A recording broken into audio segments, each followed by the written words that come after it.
La siguiente clasificación de ángulos es en base a la relación con otros ángulos. El primero sería ángulo consecutivo. ¿Y cuáles son los ángulos consecutivos? Son aquellos que cuando tenemos dos ángulos que están separados por una misma línea. Por ejemplo, esta línea roja separa este ángulo 1 y separa este ángulo 2. Están pegados, por así decirlo, como dice su nombre, son consecutivos. La siguiente clasificación de ángulo en base a la relación son ángulos complementarios.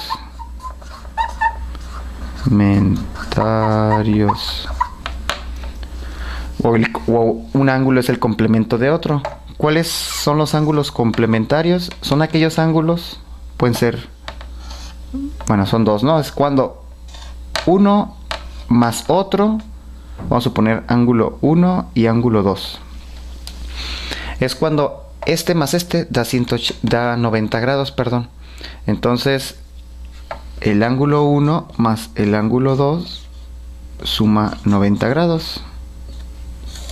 Esos son ángulos complementarios. Por ejemplo, si tú dices, a ver, tengo un ángulo de 50 grados, ¿cuál es su complemento? Pues te tienes que preguntar cuánto falta para llegar a 90. Serían 40. Si tuviéramos otro ejemplo, a ver, tengo un ángulo de 30 grados, ¿cuál es su complemento? La respuesta sería 60. O sea, entre los dos siempre suman 90. Siguiente clasificación es ángulo suplementario.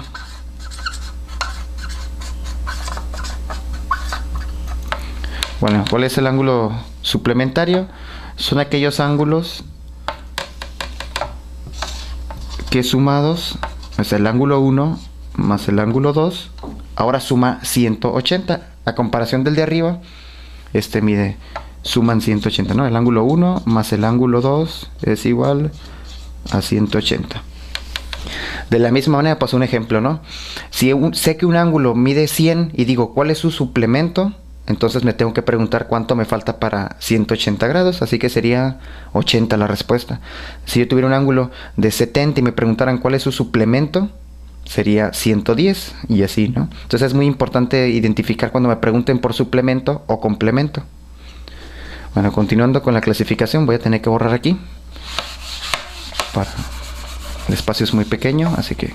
Bueno, el siguiente sería suplementario, ángulo conjugado.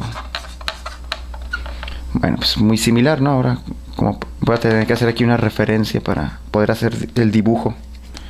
Es aquel ángulo que los dos ángulos sumados, o sea, ángulo 1 y el ángulo 2, pues como pueden ver la figura es el ángulo 1 más el ángulo 2, ahora suman 360. Igual que en los casos anteriores. Si tienes que un ángulo vale 200, ¿cuál es su conjugado? Pues 160. Y así podemos hacer varios ejercicios, ¿no?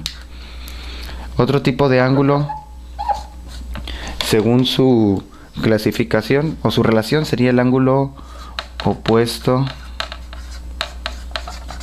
por el vértice. ¿Cuál es aquel? Pues es uno muy conocido. Simplemente tenemos dos líneas que se cortan en un mismo plano, y cuando tengamos esta abertura va a ser igual a este ángulo.